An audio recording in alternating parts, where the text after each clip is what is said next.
The views and opinions expressed on this program do not reflect the company, owners, management, staff, clients, or partners.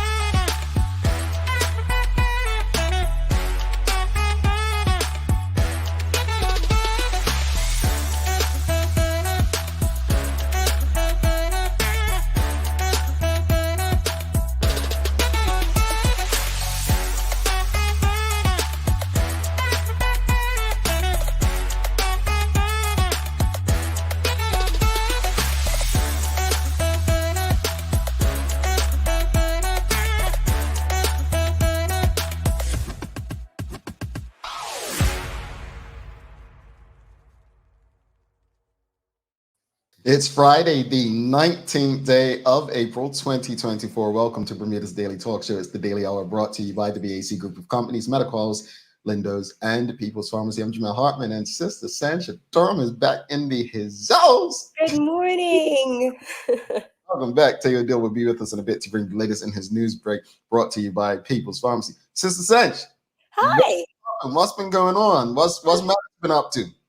We had sports day this week. Okay. You had a good sports day. All right. I know that's right. I know he came first in 100, 200, 400, and then second in relay. So, congratulations to the Mad Dog. Let's give him a little. Yes. Where's the air horn? Okay, here we go. My sister said that my aunt and my niece had sports day, obviously same school, and she came first in the 200, and I was like, oh, she must take after her uncle, you know. Well, I said in my family group, I wonder who she takes after, and everybody's like, not you, not you. Like the hate in my family group. I'm saying, like, I didn't come home with those blue ribbons when I was 6 or 7. Okay. You know I mean, it was only 3 people in the race, but that's not my point, you know. Yeah. Let me live anyway. But it's a big weekend this weekend. Oh yeah, what's happening this weekend? Jamal, come on us, Kappa. Oh, yeah. Kappa. Hold on. I'm gonna do something. Give me a second. You can still hear me. I'm gonna do something. Goodness, he's gonna probably go and get some sort of trophy or something. Hold on. Can you hear me? A trophy from about 10 years ago. So I was going through my storage yesterday. Mm-hmm. I found the 2009. What I tell you? Kappa Championship in my storage. I have to give this to Noah Village. I didn't even know I had it. But I found this yesterday. Let's put it there. Put it right. Stay right there. Stay right there. But yes. Yeah, as a winning coach, Coach Hartman, just put my baby right there. And you know what? I remember Teo actually came to support me that year. He came up, and you know Teo, he don't get out of the house and get around people much, but he came to support. We'll ask him about it later. But yes, Kappa's huge. Kappa is huge. Starts today. Hold on. Kappa the same weekend as the not the aquarium. What's it called? The exhibition. Exhibition. I know. So we're here having to choose. So we'll pop over to the exhibition for a minute. Try not to do the cotton candy thing, right? And then we'll go to. I want to say Kappa starts at 3:00 today. 3:45. Yeah. And then all day Saturday and Sunday. Well, let's jump in. We've got a fun one today. But let's say greetings, Tanya Cheeseman. She says, TGIF, Jamal and Sancha have a great weekend. Suzanne Ingham says, awesome Friday, Jamal, Sancha, and Teo Sancha. It is great to see you back. Yeah, she leaves us hanging sometimes, Suzanne. Greetings, everyone. Thanks for making us part of your daily routine. We've got a good one today as Jamillah Lodge from the Bermuda Economic Development Corporation. She's stopping by for this segment of, it's a new segment we're going to be doing once a month called Vendor Friday. So she's going to tell us all about it. But remember that conversation we had last Thursday? We were speaking about, I mentioned Kristen White had an interesting post at the end of March about the challenges. And I don't even know if Sancha and us discussed it, but challenges that some retailers have versus what vendors can do and the like. So hopefully we can actually touch on that as well. Don't forget to subscribe on our website, thedailyhour.com. Follow us on all of our social media channels to stay up to date with all that we have going on. Help us grow beyond the mic as we do our part to continue to improve our community. Let's jump into today's question because you all are going to have some fun with this. Last week we asked you, what restaurant would you bring back? This week we're asking you, Sanjay and Teo, something tells me you two are going to have some freaking stories on this, right? What's the craziest or funniest thing that someone has ever asked you about Bermuda? What's the craziest or funniest thing? This is Fun Day Friday, brought to you by our friends at Mailboxes. Don't forget, you get 2 years free membership when you sign up with this link that's about to be shared on multiple platforms for Mailboxes. I think it's YouTube, our website, and Facebook, but you can hit that link and you can go. But this is Friday Fun Day, brought to you by Mailboxes. But what's the craziest or funniest thing that someone has ever asked you about Bermuda?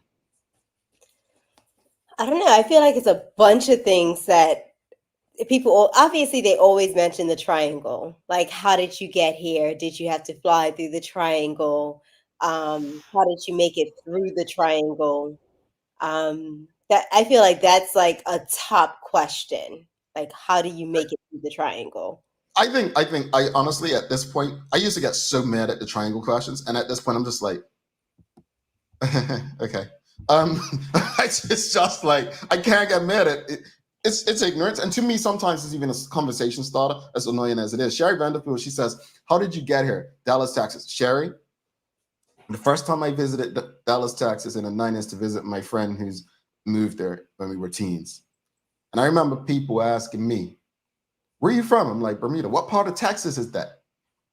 And he said to me, bro, you've got to remember, some of these people from here have never, ever left Dallas or the surrounding area. So they wouldn't know what Bermuda is. They've never heard what Bermuda is. So yeah, I can imagine what kind of stuff you heard in Texas, Sherry. I could imagine. Yeah. And they don't even think Bermuda's real. Had that one. Like, that's a real place. Like, people think that Bermuda is fiction, right?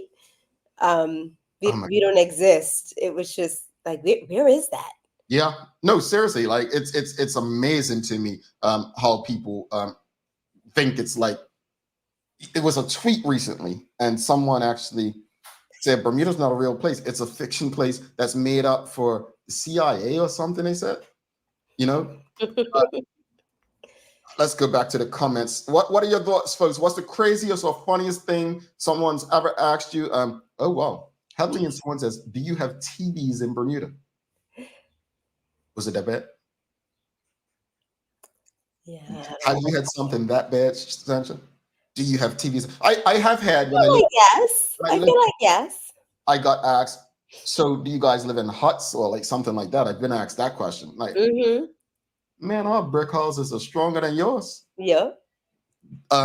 We've got Sherry says, why do you talk like that?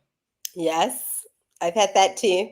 And they can't figure out all the time, like, are you British? Are you, and then when in the UK, it's like, are you American? Like, they just can't figure out, they can't pinpoint where. Yeah. No, I think that's the craziest thing is when people try to figure out our accent, and I'm just like, you don't have to figure anything out. I'm telling you, it's Bermudian. That's true. Stop trying to say, oh, it sounds British. No, it's Bermudian. Trust me. What's the craziest or funniest thing that someone has ever asked you about Bermuda, audience? What are you saying? We've got Angeline Butler says, not a question, but a statement. Quote, oh, I thought you all lived in huts. Quote, yep.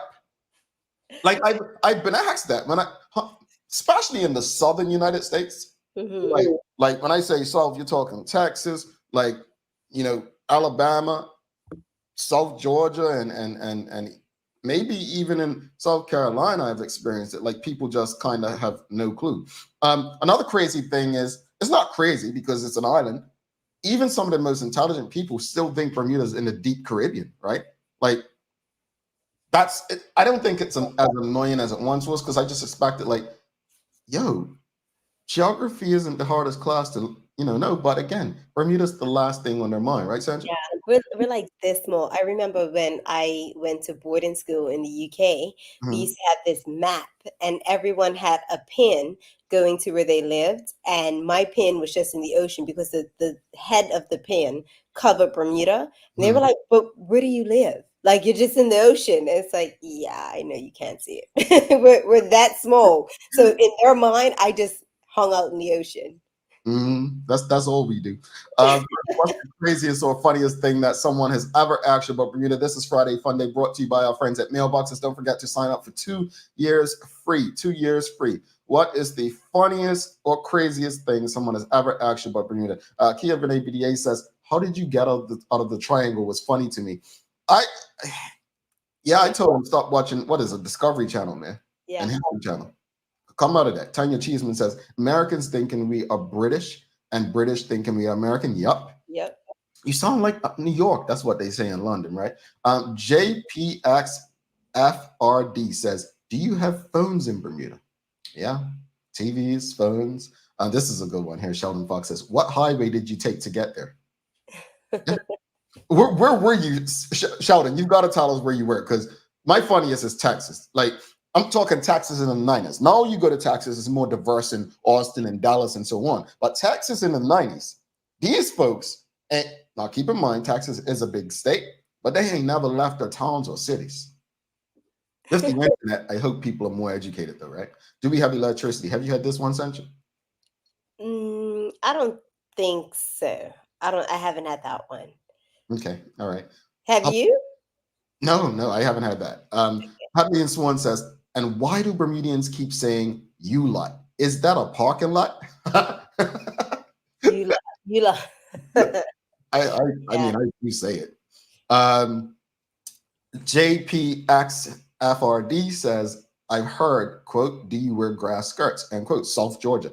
Yeah, in the South, you get the craziest stuff. Yes. Right? I've never had anything like that. I Mm. would be offended. I'm like, "What?" Like, how do you handle a statement like, "Do you wear grass skirts?" Well, I guess if you're in Hawaii, you know what I mean? Maybe they're just kinda thinking our culture. Maybe they're Yeah, saying, like, culturally, historically, you know? yeah, and I think if we look at a lot of African countries and the cultures and traditions in there, and as well as by extension many Caribbean countries, I don't think we. I mean, I'm gonna be frank here. I don't think Bermuda shorts represent my culture, but I think people find a way to make clothing a part of the culture. They adopt certain things. I don't think we've done that necessarily Mm. from a historical African perspective. Suzanne Ingham says, someone asked me if I wore grass skirt and live in huts. Duh, that's Hawaii. We're on the other side of the world. Duh. We're very moral people in Bermuda. What's Bermuda? What is Bermuda? Yeah. Sheldon Fox said Florida. That's where he was asked, what highway do you take to get there? That couldn't have been South Florida. Had to be Northern Florida. Sherry says, Texas in the 90s was a culture shock to me. Sherry, I think that was the first time I realized that, let me say this respectfully because of where I live. Most Americans weren't the most intelligent. That's the place I learned. Because I've never been to Texas. oh, it's changed. I've never been to I've flown through there, but I've never actually been to visit Oh Texas. yeah, they between Austin, Dallas, Houston, and San Antonio, like there's economies. Texas has changed so much since the 90s. Like when I go back now, it's different because now you have more immigrants moving there. You've got Jamaicans, Nigerians, so they're used to more accents. But the craziest stuff I've ever been asked about Bermuda has always been in the South. Like people, the craziest stuff I've been asked, like when I lived in the Northeast, is how close to Bermuda is like Jamaica and stuff like that, right? Like Bermuda's closer to New York than it is Jamaica. Yeah. When I was moving from up north down to Florida, oh well, at least you'll be closer to your family in the Caribbean. No, that's not how it works. That's not where we are. So those are the craziest things that I was asked about up there. But for the most part, it's the triangle thing that stands out. Like, and I get it. I don't think people understand how annoying it is, but it doesn't bother me anymore because I just look at it, especially in business. People are just trying to have conversation at this point. Yeah, but what? Let us know, audience. What's the funniest thing? What's the craziest thing? Charles H. Jeffs II, he says, when people seriously ask the triangle question, my response is always, don't you think news outlets will be reporting missing planes or boats? Well, yeah. That's yeah. B. Denise Hollis says, had someone asked me, do they ask all Bermudians, can you please change from your grass skirts into regular clothes before boarding your flights? I was shocked. I was asked this in New York. What part of New York were you in? Ignorance. Man, what part of New York? Because like I said, I'm not quite sure how I would have handled that. Like, what? I get why it can be offensive. Terry Trott says, what was the hardest transition you had to make coming to America? I replied, wearing a bra. Next question. What do you eat? Wow. Why is that so funny to me? So we've got Barbara Darrell says, good morning, guys. It was raining here, and this lady wanted to know, what time is the rain going to stop? Oh, so I got a question on that. So you know how Bermuda doesn't have a rainy season? Do they have now? But do they have a time clock in the rainforest to know when it's going to stop? Like, I'm confused by that. Yeah. Okay. This is interesting. What else, audience? What you got? I'm interested to know what Teo's got to say. Because something tells me it's going to be something so far off. Probably not as. Yeah, it's a horse meat. I feel a horse meat coming along. Mariella John says, it used to be so irritating when people keep referring to Bermuda with any island that begins with B, Bahamas, Bermuda. I don't like that. They still do it. You're from Bahamas, right? And hold on, you're from the place where Rihanna's from, right? Oh, Barbados. No, yeah. I am not from the place where Rihanna is from. I get that constantly. Sancha, this is the one when I was working for Bermuda Tourism, and we did this Gosling's cruise in the Hudson, and people didn't even know like who we were on there. So this lady was like, "Oh, I've been to the Bermudas." I'm like, "You're definitely talking about the Bahamas because it ain't no the Bermudas." No, it's the place. Yeah, that's the Bahamas. See, it's the Bahamas, and then there's Bermuda, not the Bermudas, right? She can remember where she went. Yeah, they got the bees mixed up, man. But that is annoying to me because they put us all in one boat, and no disrespect to Barbados, Bahamas, some of the most beautiful people I know both live and are from there, but we're culturally different. We're different people. We're just let us appreciate each other, embrace our differences, and there's things we have in common. Love them, but we are different people. Stop that nonsense. It was like, what's the craziest or funniest thing that someone has ever asked you about Bermuda, audience? Angeline Butler says, are you all this good looking? As they moved around the island, smile. Well, I mean, we are good looking people, aren't we? I feel like that gets said a lot too. Like, such beautiful people. But I will say, I mean, we are very diverse looking people. You can get someone as dark as night like me and somebody whiter than white. And I think, only we can identify a Bermudian. We can be anywhere in the world in an airport and we can identify a Bermudian. It's a weird sense. Regardless of race, complexion, I'd be like, oh, that person's Bermudian. I probably won't even know them. We can identify us. Yeah. And I love that about us. I want to bring Teo. I'm anxious to know what Teo has to say, like the craziest thing. Santa, we should get ready for this because it's going. I'm expecting something extremely crazy. Let's bring Teo in for the Daily Hour news break. Again, this is Friday Fun Day brought to you by our friends at Mailboxes. Don't forget, you can use that link to go sign up for 2 years of free membership. Sherry says, in Texas, they would ask, how come I was so light skinned? Yeah, well, I mean, had that before. Yeah. Why are you so light? So here's the craziest thing. I haven't even shared with you guys the craziest thing I've been asked. So I was just moved to Huntsville, and I was cool with this brother. And I love Huntsville. I mean, people always ask Alabama. I'm like, that was the first place I lived here, and I really loved it. So I don't. Am I the only Bermudian? Is it a Bermudian thing to go through the obituaries? It is. Oh, I used to go through the obituaries when I first left Bermuda. Anyone I knew. I'm gonna be honest with you. I don't do it as much since seeing my mom in there. It's kind of hard to look at that. But I used to do it, and use that as a way of reaching out to people. Hey, sorry, whatever. So I was looking at the obituaries one day in the library on they didn't call it the Royal Gazette back then. It was Access Bermuda. Whatever their website was back then, I was looking at it, talking 2001. And the brother comes up to me, says, "What are you looking at?" I said, "Oh, obituaries." He's like, "Dead people?" It's like, "Yeah." And then he says, I thought he was going to say, "Oh, that's strange. I'm sorry to hear that, but I don't know." Then he says, "There are white people in Bermuda?" Because in the obituaries, it was like 3 white people and like 2 black. So I was like, yeah, there's white people in Bermuda. And at that point, I realized, especially my kind of black, as dark as I am, this brother think everybody look like me. No, I feel like I've had that question as well.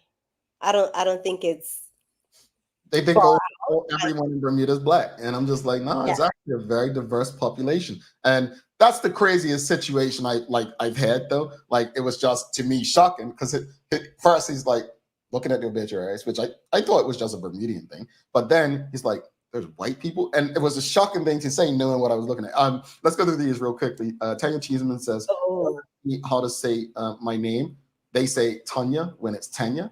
Yeah. Me too. Sancha. I answer to Sancha now. Sancha and it's Sancha. I don't answer to Jamal. And if you look at my LinkedIn page, I ain't never moving it. It's Jamal, not Jamal, pronounced Mal, not Mol. Like, don't do that. Yeah. I'm just like, okay, Sancha. We've got Suzanne Ingham says, yes, it's Bermudian. Yo, check out the obituaries. Teresa Marie says, Bermudians truly are beautiful, being multi-skin shades, much like my people in Cape Verde. Yeah, I could say this. Cape Verdes are probably some of the most beautiful people in the world. Been lucky enough to have one of those ladies. Well, a couple. All right, let's go to news break. Bring Teo in and see what he's got for us today. But gear up, folks, because I feel like a horse meet's coming along.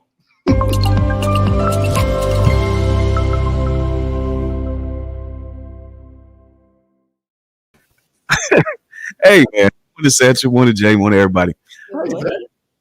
I like the fact that horse meat is now shorthand for saying something ridiculous. No, it's not ridiculous. We appreciate it. We're just shouting. That's all. It's not you. Well, I do have a story about somebody not from here saying something odd, but the interesting thing is less the thing that they asked me, more, and I remain proud of this to this day, my response. I thought of it just in the moment. It's one of the quickest, best funny things I've ever thought of in my entire life. I never forget it. It's so great. All right. So you know when in high school you did the college tour thing, where you fly to a region and then you just move from school to school trying to see which one would be a good fit for you. Well, at work we went up to when I was at Saltis, we went up to Canada. So what's that big mall like in downtown Toronto? Eaton? Is it? Yeah, I think it's the Eaton Center. Yeah, it was just So we just cruising around the road, me and some of the homies, and we were being gregarious, charming, witty in the way that Bermudians tend to be when we travel together, right? And we were noticed by this pair of older white folks that I think were from out of Ontario, like visiting Toronto themselves. And they noticed, like, we kind of stood out, so they came over to us to compliment us, like, oh, what lovely young men you are. Tell us about yourself. What are you all doing in the mall today? And it's, oh, well, we're visiting from Bermuda. I'm doing a college tour of the schools in the region. And they said, oh, your English is amazing. You speak it so fluently. I never would have thought. Now, I'm sure all of us have had a question like that at some point or another. But this was my response. I said, yeah. It really was a challenge to learn, particularly because Bermudian is so different, like structurally from English. And they said, well, what do you mean? And I said, well, it's primarily a series of clicks and pops. How we communicate in Bermuda. Like, for example, that's good morning, how are you? No. So then I spent like 10 minutes teaching them phrases, right? And they would try and do it back like, and I was like, no, you just called my mother. Don't do that. Really? I swear to God, them people, at least until they bumped into another Bermudian, were walking around showing off, talk about, that means good morning in Bermudian. Did you know that? You did these people like that? Yes, I did. They were too grown and walking around the eating center. It's a place for people of resources and means. There's no excuse, frankly. There's no excuse. So this guy be that gullible. Like, serves them right. That's what I say. Sandra? Yes. Be happy that you balance these two idiots you on camera. The thing is, I'm sitting here thinking in my mind, would I have that much time and commitment to do that to someone? In his mind, Taylor, this is going to be my entertainment for the next couple years, that I'm just going to laugh at these people. Yes. No, exactly that. Like, it was very, very satisfying. You know what? Tay, I think you just made me think of it. We're going to do a joke of the day at the end of the news break. Thanks for that. I knew it was coming. I knew it was coming. Now I have regrets. I'm sorry, fam. I apologize. News break, because we got a joke of the day for you. Okay. All right. Well, the first really cool story we got today is that we should all shout out to Bacardi, because they spent 3 years on honoring one of the most noteworthy pieces of public art here in Bermuda. The locally headquartered global liquor giant restored and redisplayed their signature 37 feet wide, 15 feet high mural painted by Cuban artist Felix Ramos more than 50 years ago. The mural, as you can see right now, depicts the gorgeous tropical foliage of the Cuban countryside, which, as you know, is the origin point for Bacardi rum. The restoration started in 2021 and involved dozens of staffers moving the mural for restoration, bringing it back and re-embedding it for public view, demonstrating Bacardi's deep commitment to its heritage. Really pretty cool. Now, you guys have seen this mural before, I assume. I haven't. You're serious? Yeah, I haven't, man. I want to see it now. I can't recall. Oh my Lord! Oh, it's such a pretty thing. Y'all know where the Bacardi headquarters is, over across from. Like, well, duh. I frequent there often. Yes. Okay. So, Sanchez, you're so used to seeing it, you don't notice it anymore. Yeah. That's what. Like me when I leave some socks on the floor, like after 4 days, like it's just part of the scenery. Like, I understand that. Well. Deputy Premier and Home Affairs Minister Walter Raban advocated Bermuda's blue future at the 9th annual Our Ocean Conference, which wrapped up earlier this week. Now, the conference, hosted in Greece this year, was initially created by the U.S. State Department in 2014. And this year's conference theme was an ocean of potential, covering key issues for Bermuda in particular, including how to build and protect a sustainable blue economy, effective management of marine protected areas, and how to green up the shipping sector. Minister Raban celebrated the opportunity to join world leaders in the space to learn, quote, what works and how to use that information to strengthen and enhance Bermuda's effort in achieving our own sustainable blue economy goals. So the conference wrapped up on the 17th. I'm sure that Deputy Premier Raban will report back with stuff that happened as a result of it, but it's still early days yet. Now, we have some positive international news for the island that I'm pretty sure most of us don't know about. Okay. Bermuda's golf courses have just gotten some grade A YouTube love. the Scratch channel with a 250,000 subscribers, 250,000 plus, and that's SKRATCH, Scratch with a K. They've published a half-hour show on our country's golf scene, including an interview with the Bermuda PGA president, Quentin Sherlock, talking about the racially groundbreaking Ocean View golf course. All right. I'll tell you about Ocean View. Ocean View is the first golf course that was really opened up to blacks on the island. Okay. If you know a little bit about Bermuda's history, that we did have a period of segregation and blacks weren't allowed to play except for what they called the crack of dawn golfers, who had to play before the sun came up when the dew was on the ground and then go and caddy. But in the 1950s, I think, Ocean View was established as the first golf course that was not just for blacks, let me say it right, but for everybody. Mm. Yeah, and you can find the whole video by searching for SKRATCH on YouTube. It's their most recent video. It's really, really cool. The island looks beautiful. Our people sound as intelligent and insightful as we know us to be, and it's really cool. Y'all should check it out. That's pretty cool. Appreciate Sherlock for getting that out there and letting people know. Mm-hmm. Yeah, because it's one of those stories, like the history of Ocean View, that like the elders know, but they don't talk about it often enough.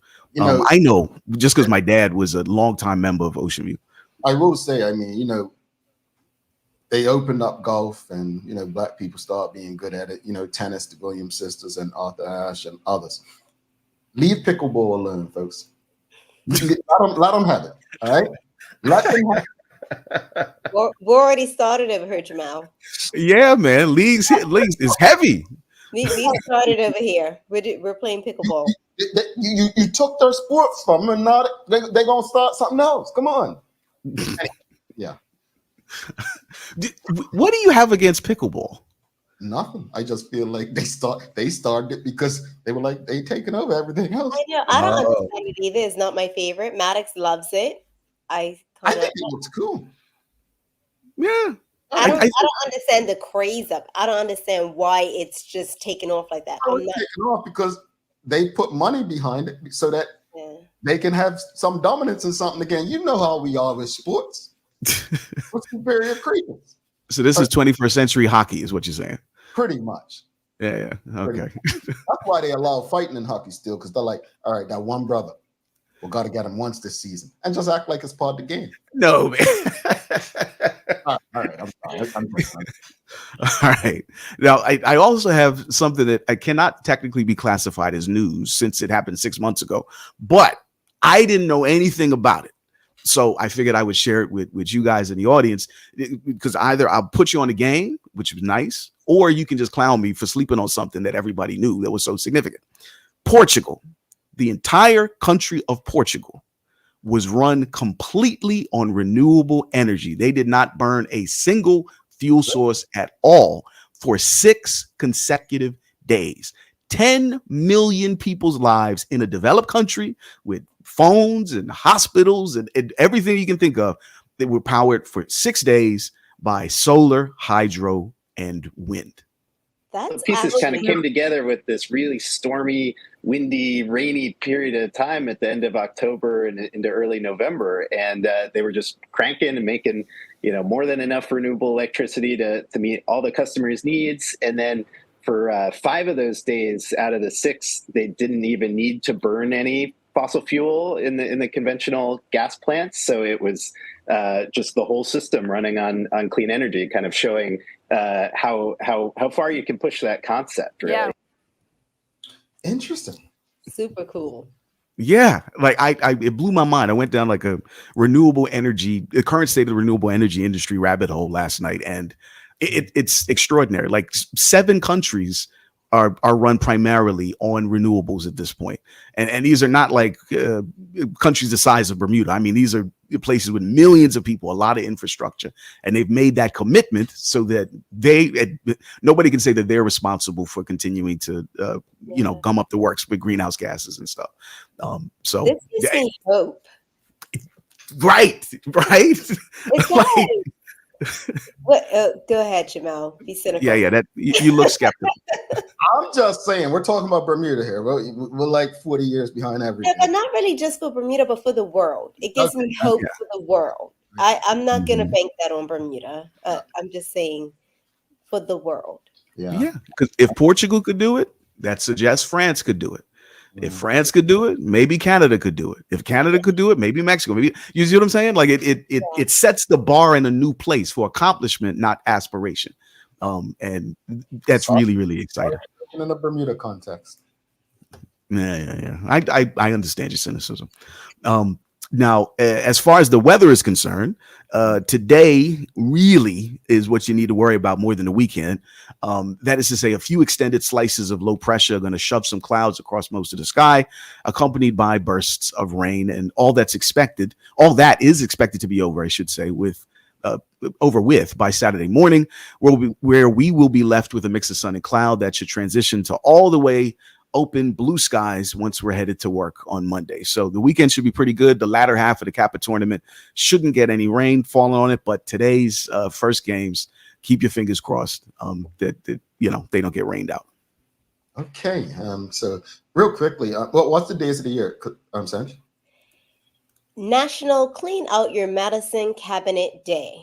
When was the last time you've done that, Jamal? I don't have a medicine cabinet. You don't? I got a medicine shelf. You don't have just Tylenol or let's say vitamins. Clean out your vitamins. No. What? You don't have anything that you don't take vitamins? Oh, Jay? I used to. I actually have a cabinet with a bunch of different flavors of Halls.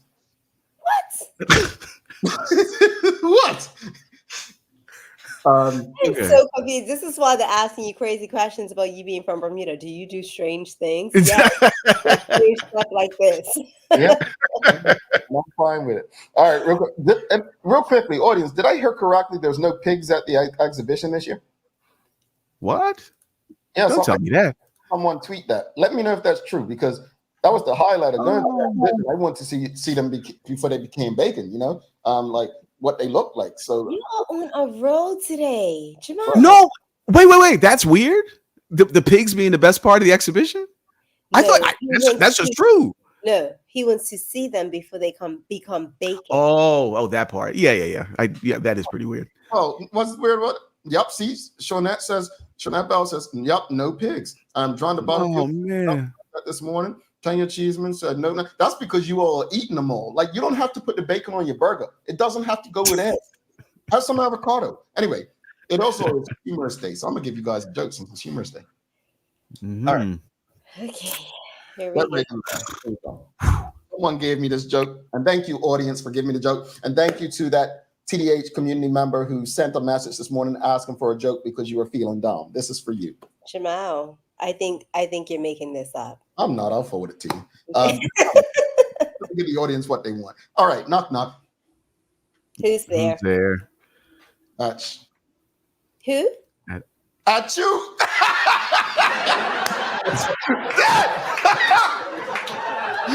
Woo! Somebody's stopping. You know what? I don't know if the joke is funny or your after effects of the joke. Yeah. Like you don't have a great product, but you sell it very, very well. I want to thank you. We've got a very important guest coming up for a great conversation. Vendor Friday is our first one. Have a wonderful weekend, brother. We'll see. All right, take care, y'all. All righty. Till the deal, folks. Don't go anywhere. Keep laughing. See, I got her. She didn't complain today. You are welcome. Suzanne Ingham. Let's take a quick break. Come back with our guest for the day. Stick with us. Jamillah Lodge, BDC. Let's face it, life can be a little wild, but shopping doesn't have to be. I choose People's, so that whether it's a prescription that needs to be filled, a toy for my little terror, or a gift for a new addition to the family, we'll see about that.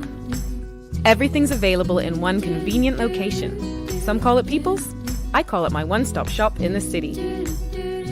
People's, we're here for you.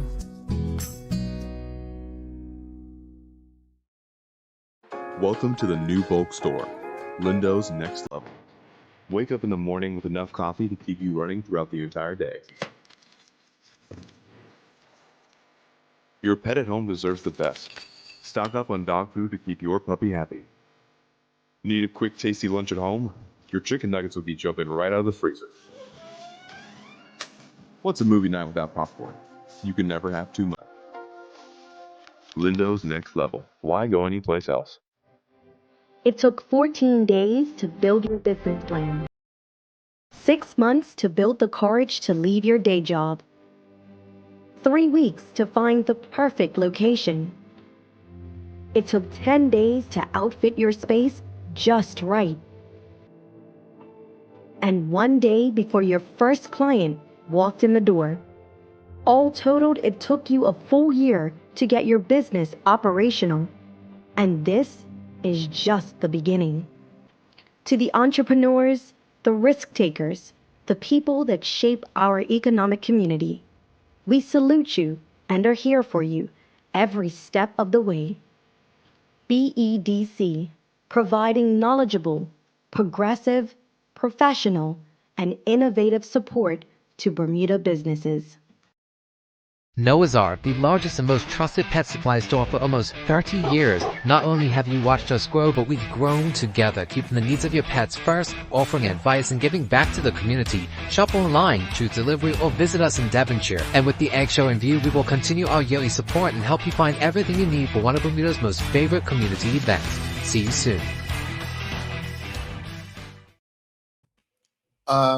Welcome back to the big show. Central Durham, I'm Jamel Hartman. It's the Daily Hour brought to you by the BAC Group of Companies, Medical Lindos, and People's Pharmacy. Don't forget to subscribe on our website and follow us on all of our social media channels to stay up to date with all that we have going on. Help us grow beyond the mic as we do our part to continue to improve our community. Manuela John says, I don't think the joke was correct. The response should have been at you. That's what she said. She said who? I said at. She says who? And I said at you. Got you. That's how it went, no? That's not how it went, Sandra? Okay. Just saying. I thought in my ears. But anyway, without further ado, let's bring our guest for the day. We've got Jamillah Lodge from the Bermuda Economic Development Corporation. Let's give her a warm TDH welcome. All right. Good morning and a happy Friday, Jamillah. Welcome to the show. Oh, you're on mute. She doesn't want us to hear her. She's on mute. She's muted us. You gotta unmute yourself. You're muted. Found it. There we go. Good morning. How are you? I'm good. Thank you for having me on. No, thanks for coming. But we have to ask you though. What's the craziest or funniest thing someone has asked you about Bermuda? So I have to agree with Sancha. I got it right. I said it right. Not Sancha. That people really don't know that it's a real place. So they're like, that's real? Oh, yeah. I thought it was just a Bermuda Triangle. And so, I try to explain why they call it that and all that kind of stuff. They're like, wow. So that you get that all the time. Yeah, I can imagine. Yeah, I'm real. We're from a real place. Yeah. It's unbelievable. I mean, we are tiny, considering like on any map. Yeah. It's like a speck. So when I have time, I actually go on Google Maps and show people, and they're actually very shocked because if they don't know, they just don't know that there's something in the Atlantic in that space. Like that's why they're in their mind. It's where all the other islands are. So. Yeah, incredible. Well, let's jump. You got to give them some grace. Don't be so hard on them, Jamil. I give them some grace unless they call me Jamal. I give them that's the only grace I give. But, okay. Let's jump into it. So we're doing Vendor Fridays every Friday, as I mentioned, every month, folks. Going forward. So we'll usually have different vendors on speaking about their experiences and the like, but we're going to start it off with Jamillah this week and just speak about, the importance of supporting vendors and let's just jump into how does the BDC go about supporting vendors? So for us, I would classify our vendor market or vendors two ways, right? So we have vendors who are like our micro entrepreneurs, we call them, and we have a whole vending license program and vendor initiative around supporting those micro entrepreneurs, because to us, it's an opportunity for people to dabble in entrepreneurship without having the huge expense of overhead associated with your brick and mortar and all of that. So it is an opportunity for us to support smaller entrepreneurs to get their feet wet, if you will. We do have a vendor market program, and it was created to facilitate micro enterprises, like I said, in Bermuda, and just to provide a pathway to people interested in selling products and don't necessarily have the money or access to sell them traditionally in like a brick and mortar store.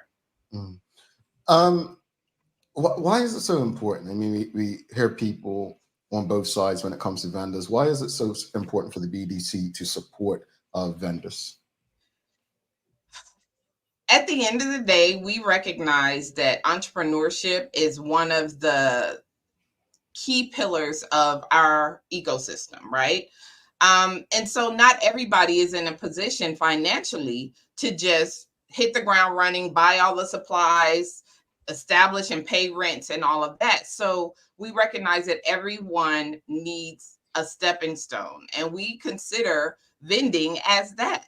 So if you have a product and you want to sell, and you don't necessarily have all the capital that you need to be able to do all the things, have the store front and all of that, why not try it and see how you get on with selling it maybe at a roadside, at different pop-up shops? And that's all the rave now, like people having pop-up shops to introduce their products to the public. And it gives them an opportunity to, if they need to, pivot quickly without having spent a whole lot of money. So it's extremely important, I think, because today a vendor, next week you're a retail shop. We have examples of clients who we've supported that have done just that. They started out selling jewelry at Rock Island, and now they're one of our top jewelers on the island. So it is possible, and I think everyone should have an opportunity to pursue whatever their passion is. And if vending is the way to get them in the door, then we're definitely going to support that. Indeed, I'm grateful for that. Audience, if you have any questions or comments for Jamillah, please send them through. We'll get through as many as possible. People just need to know how to start, right? Yeah. What's the process to sign up for those who are interested? I mean, so many people have great ideas, they just don't know what to do. So how do they become vendors? So first of all, I think we have two categories or classifications of vendors at the moment, right? So you have someone who's going to import goods into the island and resell them. Those vendors should register for a vending license with us. BDC manages that process. All of the information is on our website. You can go to bdc.bm. There's a tab that says vending license program, and you click that, and literally it's step by step. The cost is $100 a year or $25 every 3 months. It's up to you. So you can have like a temporary license or $100. And that essentially gives you a license to sell whatever product that you are importing and reselling on the island. That's one. Second is for those people who make their own items. So if you are, let's say, a jeweler and you make your own items, or you make your own candles, or maybe you sell fruits and vegetables or things like that, you don't necessarily need a vending license, right? So you could actually start selling your products and services without actually getting a vending license from BDC. But what you will need to do, because you're still considered a business, is you still need to register with the necessary Office of the Tax Commissioner, social insurance, and all of that, because you're a micro entrepreneur, right? Even though you don't have the overhead of the brick and mortar store, you still have to sign up with the Office of the Tax Commissioner, social insurance, to be considered sort of a sole proprietor, if you will. Okay. And I don't think people know that. That was actually one of my questions that I had. Are vendors being asked to pay any sort of government taxes? And if so, what are those? So technically, we consider everybody an entrepreneur, right? Mm-hmm. So it doesn't matter the size. If you are selling products or services for money, you are considered a business owner, right?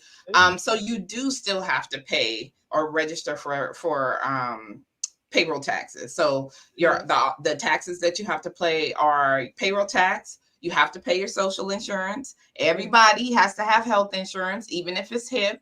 And then private pension would be later on once you've established yourself and you have some profits to speak of. So we call those the 4 compulsory benefits. And it doesn't matter what size you are. If you're in Bermuda and you're conducting business, these are things that you have to sign up for. I will say that typically, you have a little bit of time before you have to do that. But once you get the business going and once you're earning money and income, in order to be compliant, these are things that we advise people to do. And so sometimes people are like, well, why do I have to do that? I'm not, you're a business. And that's how you have to think of it. Whether you're a vendor or not, you are an entrepreneur. Your goal is to make money, I hope, unless, you're looking at it as a charitable venture, which most people are not. And so you do have to factor in those obligatory expenses that come along with starting and running a business, irrespective of the size of your business. That's actually good to hear, because I always thought about that. I'm like, they're small vendors, and are they being responsible? So that's good to hear. Some people going to be getting reported after this show, but anyway. Nobody's reporting anybody. We're not doing all that. What I will say, though, is that there are some incentives in place, like BEDC has a new startup payroll tax incentive is, I'll say that. So essentially, if you're starting a new business for the first time, even if it's a vending business, then you can get a relief on paying half of the portion. Because as a sole proprietor, you pay the employer and the employee part, right? That's how our taxes go. So you don't have to pay the employee part of it. So for a period of time, you don't have to pay twice as much. You get a little bit of relief. And so I think those are some things that people are not aware exist. And so I would encourage people to make sure you're asking the questions when you go to the office of the tax commissioner or come to BEDC. I mean, we get free advice all the time. So we would invite people to start here first, because if you don't know, you can't take advantage of the benefit. And by no means do we want people to be dissuaded from starting business. Okay. What kind of vendors would you say are in need in Bermuda at this time? So I would ask people who are considering starting their business to do their own kind of market research to assess what's required and what's needed. We always see people selling products like candles, jewelry. These are things that I think a lot of people, they have a passion for, right? So they're like, oh, I like making candles, so I'm going to sell candles. So my challenge to those considering starting a vending business would be, is there enough of a demand to support more candles or more jewelry? And the answer may be yes. But what I would say is that outside of me saying what I think is needed, I think people need to ask their stakeholders or ask their potential customers. We have programming around that. We have Think Like an Entrepreneur, which is a course dedicated to that very thing. How do you validate that what you're trying to do is something that people will be willing to pay you money for? Because oftentimes, we see people start a business and they bring in all this inventory. I'm gonna buy all of these t-shirts because I think they're cute and everybody's gonna want them. Then you get them and now you stuck with all this stock. What you gonna do with it? Because nobody wants it like how you wanted it. So I do think vending gives a person an opportunity to validate whether or not what they think people will want to pay for is actually the case. And so that's what I would say to that, Sancha. I would say, outside of what I think people need to go through the exercise of testing the market. And that's exactly what vending allows you to do. You don't have to bring in, 5,000 t-shirts. You can bring in 5, right?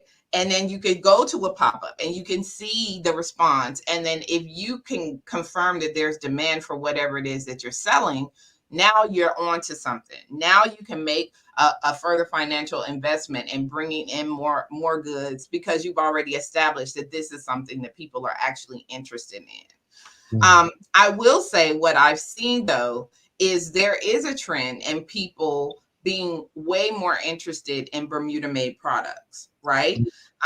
So even when I'm saying a t-shirt, there's a difference in getting a t-shirt made in China that says Bermuda on it and an actual Bermudian designing a t-shirt that has a little bit of, sauce in it. Like 411 Wave, they have this, lovely line of products and things like that. That's a Bermudian entrepreneur, Bermudian designer that is putting their spin on a t-shirt or a baseball cap or whatever the case may be. And we have seen that people are more interested in those items as opposed to stuff that you just order already made, mass produced from China or someplace like that. I think something in what she said, Sancha, what Jamillah just said is, I think people, especially small business people with ideas, need to understand that being in business is not just about what you have a passion for, it's about what people have a need for. And I think that's what, if nothing else, take that away from this. Like, we all have great ideas, but just because I have this idea doesn't mean Sancha and Jamillah are going to buy into it. And exactly. Yeah. I mean, Jamal, I tell you that all the time. When I started Nail Bar, I thought Nail Bar was going to be this amazing place for Japanese nail art.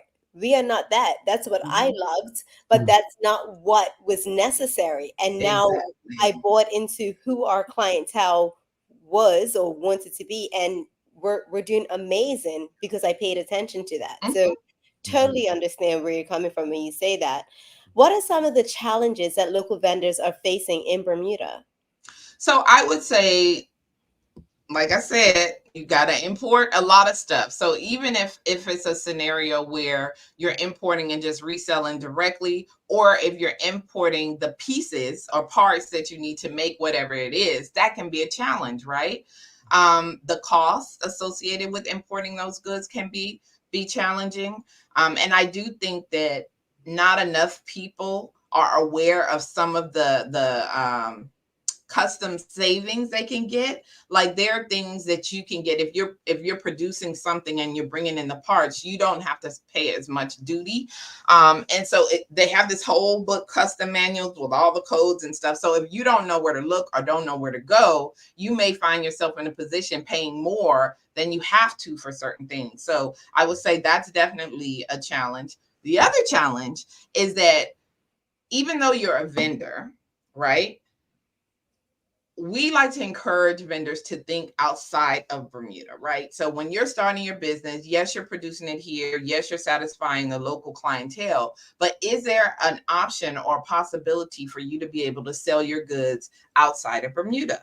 And if so, how can you do that? And of course, we know the internet. We know you can sell things online. There's Amazon, there's eBay, there's all these opportunities, but what are the costs associated with you doing that? And sometimes that can be a bit of a challenge, trying to navigate that process and being able to fulfill the orders, right? Because if you're producing goods here that the average person, let's say if I'm producing deodorant, locally made deodorant, it's good, natural, all of that.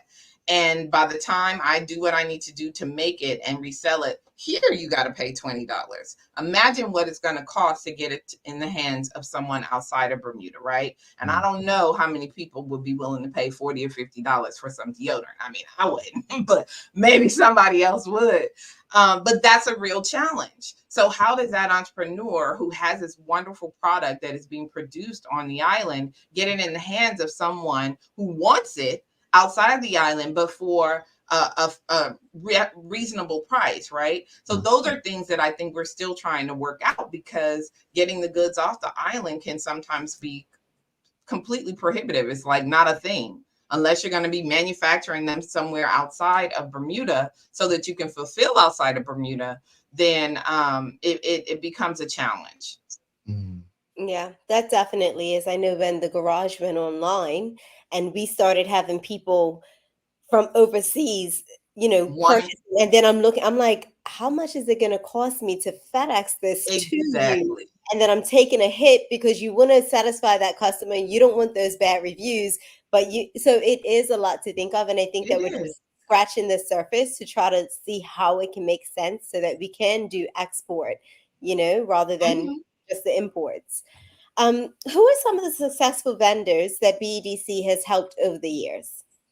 So one that I mentioned before, I would say Alexandra Mosher. You guys are familiar with her. She has a store on Front Street. So she started off as a vendor, right? I remember I bought my first pair of earrings from her in Rock Island, my favorite coffee shop. Shout out to Rock Island. And so it's a progression, right? You provide these products wherever you can. You introduce people to your product, and then you grow as needed. And one thing that I admire about Alexandra is, how we have Harbor Nights. She has a brick and mortar store, but you will still find her vending, right? Like, it's like she hasn't forgotten where she came from, if that makes sense.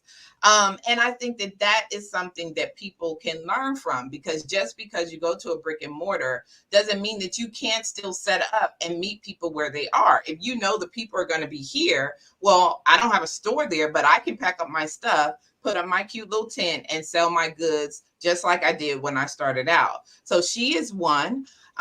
We also have partnered with, I don't know if you guys are familiar with, like, Looky Looky.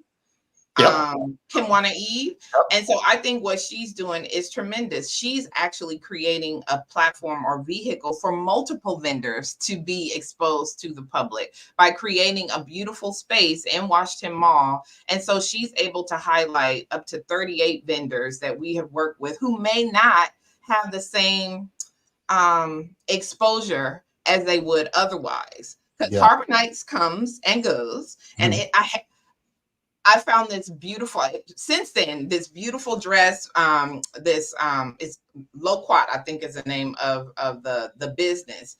And it's like, it had gumbays on it. So they make the materials themselves. And I found it like 2 years ago at Harbor Nights. And then Harbor Nights was over, and I was like, well, where do I find, the products and the material again? And so sometimes that's what happens, right? Vendors are used to vending, and they vend at established vendor markets, but when they go away, what's next? And what happens to the consumer who wants that product, but now they don't know where to find it? So Looky Looky, to me, is a great example of how an entrepreneur has understood there isn't a gap. And let's fill this gap by creating a beautiful space for other vendors to showcase their products. You can go in, you can come out, and it just creates an opportunity for multiple vendors to benefit at the same time. I think that leads to my next question, because we were speaking about the vendor markets last week, and I was listening to some pros and cons of vendor markets, and that's one of them. They're here today, but you might not know where they're going to pop up next or when. But there was a tweet by Kristen White, who has a store in St. George, where she, was just had a question about the abundant vendors markets this year or in recent years, and how it seems a challenge for brick and mortar stores. And I guess the question is there a threat? Like, how do we overcome this us versus them? I said last week that, through collaboration, all parties can exist, right? But what are your thoughts as a person who promotes, vendors and new businesses? What would you say to something like that? I would say that nobody does what you do like you do. I feel like there is enough to go around as long as you are doing what you do to the best of your ability. And that is, if you're doing what you do, if people want what you're doing, let's put it like that. So I would say that's not, it's not fair on the smaller vendor, because vendors are usually, like we discussed, it's like come and go, right? So it's not like they're going to be there forever. I can understand where Kristen is coming from the cost, right, associated with owning a brick and mortar store. But that's what you're doing there should not be impacted by a vendor, I don't think. There's so much variety of products and services out there that a pop-up vendor market should not threaten your brick and mortar store, you know, that much. You know what I mean? You make concessions. And I use the example of Alexandra, like she has a brick and mortar store down the street from where Harbor Nights is set up. But guess what? She sets up a vendor stall on the street. You know what I mean? Because it's a little bit far removed. So I feel like you could do that too. Anyone can do that if you're willing to do it. So I just think that it is more about collaboration and how can we partner. And vending allows people, like I said, to test the waters before they make the investment of trying to set up a brick and mortar store. And I think everybody should have the right to be able to do that. So I wouldn't accept it as it's a threat. Not at all. No. Yeah. Indeed. No, I concur. You want to add to that, Sanj? I kind of see both sides. So I'm in a position where Kristen is, so I get it. And I totally understand. So for instance, I went to a vendor's market recently, and a lot of the books that Kristen sells, someone was selling at this vendor market. In order to get to Kristen, you have to travel far. You have to kind of commit to it. You have to say, I'm going. And what she is committing to over a long period of time, you know, with the brick and mortar, you know, that does take away from it. And then when we're saying, okay, but we can pop up and go to vendors market, that's a whole nother cost that we have to incur to say, now we have to figure out this setup. So for instance, now with Scoops, we are looking at doing a trailer, right? So that we can go to these Harbor Nights, but that's another cost that we have to incur apart from our brick and mortar. So I totally understand where Kristen's coming from. And, you know, there are times where sometimes I look at vendors market just from, you know, my point of view being in business, and I'm just like, they get to pop up and shut down if they don't feel like it. They don't want to do it. They don't have to wake up today. They don't have to. So I get it. But, you know, when we have these brick and mortars, we have to make that commitment, and we can't just say, no, we're not doing it today. I think there's definitely pros and cons. I'm a believer that there's more opportunity for collaboration than it is to divide us. And especially when you have something where you're selling something where it's not service-based. If you're selling something, if I'm a store, I'm just saying, if I own a brick and mortar and I sell things, anyone who's in the vendor market who sells something similar, let's work on getting you in this place. That's all I think.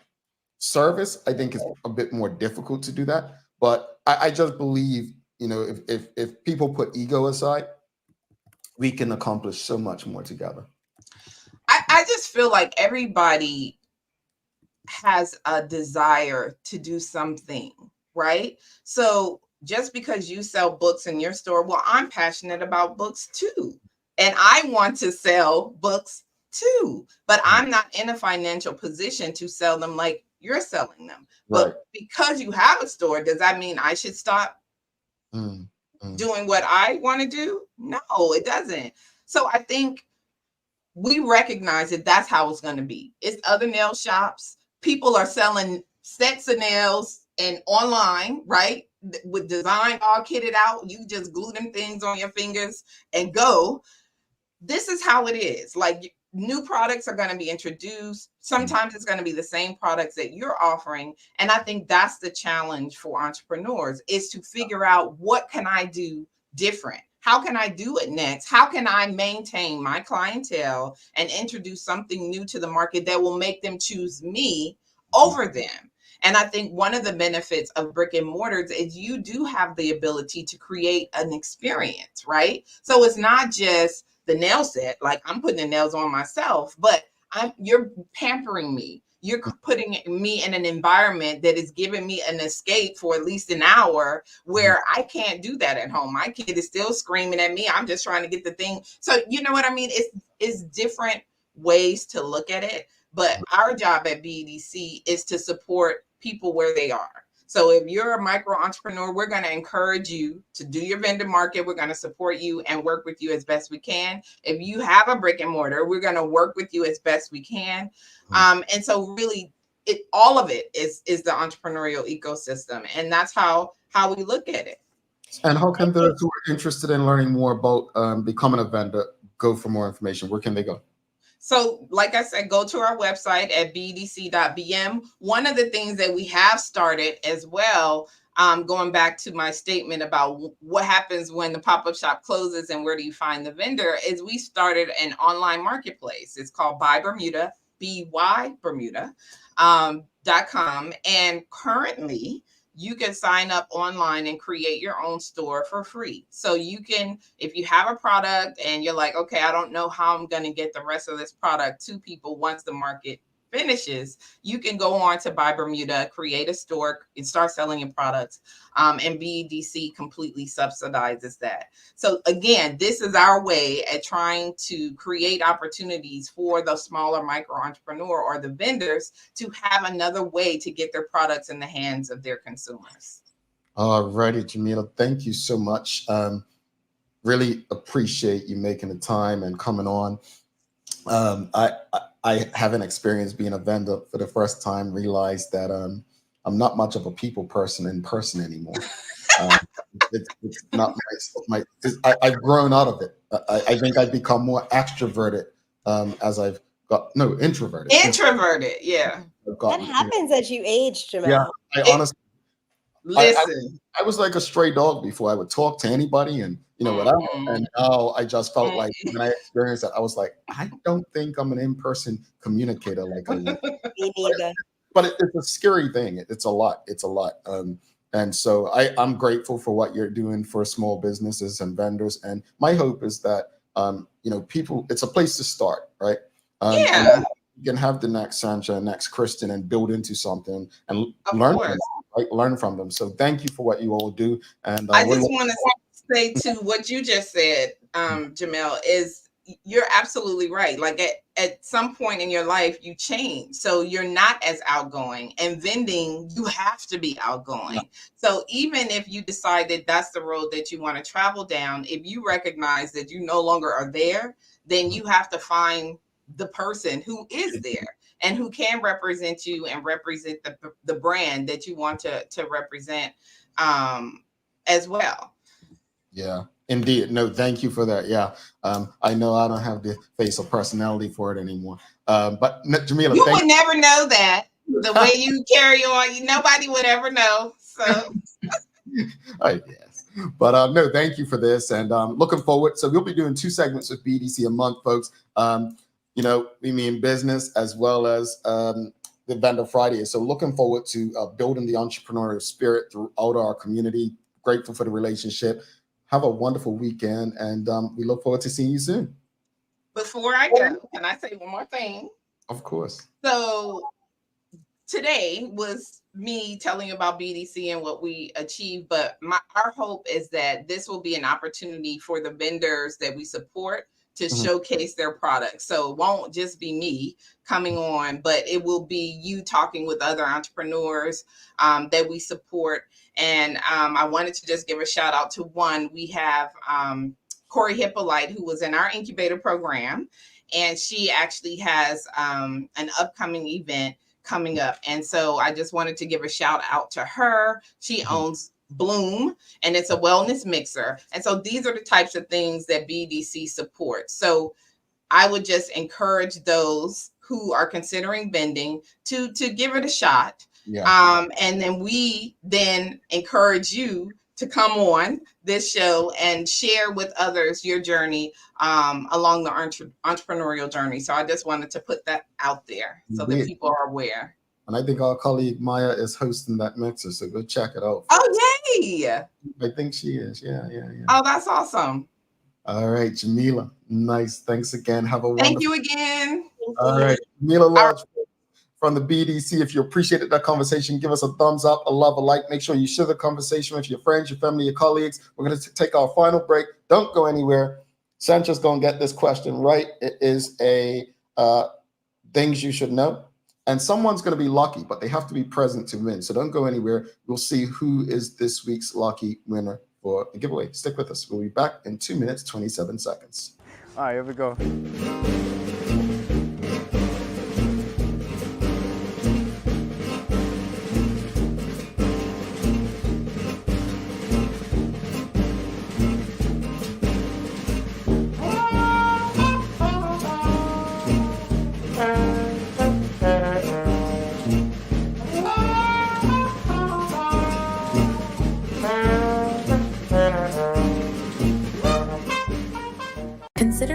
increasing challenges faced by financial institutions exasperated by market volatility, the need for insurance protection is a critical component of the risk management framework. At FriesenBrook, our priority is to safeguard your assets with the most optimal and cost-effective risk management cover. Therefore, we deliver a full suite of competitive insurance products to protect your business. Call us on 296-3600 to learn more about our broking services. Take a look at our workwear for construction workers and tradesmen. Durable, stretchable in all the right places, and plenty of options for tools and accessories. Paired with our wide range of tough and comfortable footwear, you can't go wrong. As you can see, Medical House really is a one-stop shop for everybody. We can't wait to see you. See it all at our new expanded location on Bakery Lane. April is National Child Abuse Prevention Month. Children depend on every single caring adult in our community to make sure they are safe from sexual harm. Keeping them safe not just in April, but every day. Whether you're a parent, a guardian, a grandparent, an aunt, an uncle, or a caregiver, we ask that you take just 3 hours out of your busy schedule to learn what you can do to make sure the precious children in your life are protected. They are worth it. Join the 13,000 SCARS certified adults by simply visiting our website to sign up for a free SCARS training session. Learn about online and body safety, how to protect them, and how to respond if they are harmed. This information is vital to their well-being and their future. Because they are children, it is our responsibility, Bermuda, to protect them. Visit scarsbermuda.com and learn what you can do to help the child in your life stay safe. Alrighty, welcome back to the big show. Thanks again to Jamillah Lodge of the Bermuda Economic Development Corporation for coming on Fridays. Thanks again to the BAC Group of Companies, Medical House Windows, and People's Pharmacy for ensuring that we can do this with you on a daily basis. It is time for the Daily Play, brought to you by Bermuda Trivia. Now available at stores throughout Bermuda. Follow Bermuda Trivia on Facebook, Instagram, Twitter, and TikTok to find out why it's Bermuda's favorite trivia game. All right, Sandra, are you ready? Let's have it. All right, here we go. Help her out, folks. She might need your help. What prize can be regarded as television's equivalent to the Oscars? Emmys? Woo! Go on now. I better know that. Go on now. I had high hopes for you, Sandra. I had high hopes for you, Sandra. I did. I had high hopes for you. So let me rip this off and put some people in the draw. Let's see who's in the draw this week, Sandra. We've got Stacy. Oh, we've got 3 people. Stacy twice. So Stacy and Stacy. You want to be in the draw, Sandra? You always tell me I can't win anything. And Suzanne. Oh, you can't. I was just playing. And Karen. Okay. So let's put these folks in this week's draw. Let's put this one in this week's draw. All right. See? All right, let's shake it up. Karen, Stacy, and Suzanne. Let's see who's it going to be. I really need to figure out a way to do this, right? So it doesn't look so ghetto. All right, let's see. Who's it going to be, Sandra? Who's it going to be? Oh, that's a drum roll. Karen. It is Karen Simmons. Congratulations, Karen. So Karen, you know what to do. Send us, go on the website or send us an email, engage@dailyhour.com, so we can get you your winnings for the week. Audience, give Karen congratulations. Sandra, final thoughts on the craziest thing or funniest thing we've been asked in the conversation with the BDC? I'm sure we have all had crazy things. Acts about Bermuda. It's not going to stop. It will continue. But it's quite a few funny ones here that I've experienced, you've experienced. About BEDC, I am happy to see what they're doing, growing new entrepreneurs. And, just when I started, I felt like I didn't have any support. I had to try to figure it out on my own. So it's nice to see that you have this institution that you can go to, and they can guide you through paying your taxes and how to set up and your social insurance and all of those things, because it's a lot. The thing I would say is, I am very mindful, and I do experience a lot of what Kristen has to say. And I think it's kind of on the government in this way to kind of set their tax brackets and, put us in a different area from your regular vendors. We should not be paying the same, or, it should definitely be a different tax structure, and that should be looked at, so that people such as myself and Kristen, we don't feel like we're in competition, and we're being we're being compensated for what we're putting in. So. Yeah, indeed. As far as the craziest things we've been asked, I take joy in it at this point in my life. Like I said, I don't get offended anymore. I just laugh about it. But I think a lot of it's great conversation starters, and I think we should embrace it in that manner and have fun with it. As far as the conversation with have fun with it, like Teo did, right? That was way too much, but that was so Teo. As far as the conversation about vendors, I think vendoring is a great start. Sometimes a side hustle. Again, we discussed the pros and cons of being a vendor last week versus people who have services and actual brick and mortars, right? The advantage, I think it's really up to the brick and mortars to find out the advantages that they have, and they have plenty. They have as much pros as the vendors have cons. It's really about figuring out how to make those advantages work for you, whether that's using the funds for marketing or, again, people know your business hours, then they have a better opportunity of supporting you more consistently. Sandra, you've got any daily inspiration to send everyone off for the weekend? I do. Carve a tunnel of hope through a dark mountain of disappointment. Do you know who that is? No, I don't. Dr. Martin Luther King Jr. Oh, I like that one. I see. I wouldn't have guessed it. I'd have got that daily play wrong. Thank you so much for that. Folks, please don't forget to subscribe on our website, thedailyhour.com. Please like this episode, love it, follow us on all of our social media channels to stay up to date with all that we have going on. Help us grow beyond the mic as we do our part to continue to improve our community. Thanks again to our partners, the BAC Group of Companies, Medical House Lindos, and People's Pharmacy for ensuring that we're able to do this with you on a daily basis. As always, we appreciate you, we love you, and we thank you for making us part of your daily routine. If all goes well, we'll be back to do this again with you on Monday. She's Sandra Durham. I'm Jamel Hartman. Please do make it a safe and a great weekend. Happy Kappa, happy exhibition. Go enjoy it. Be good, be safe. All love from us. Peace.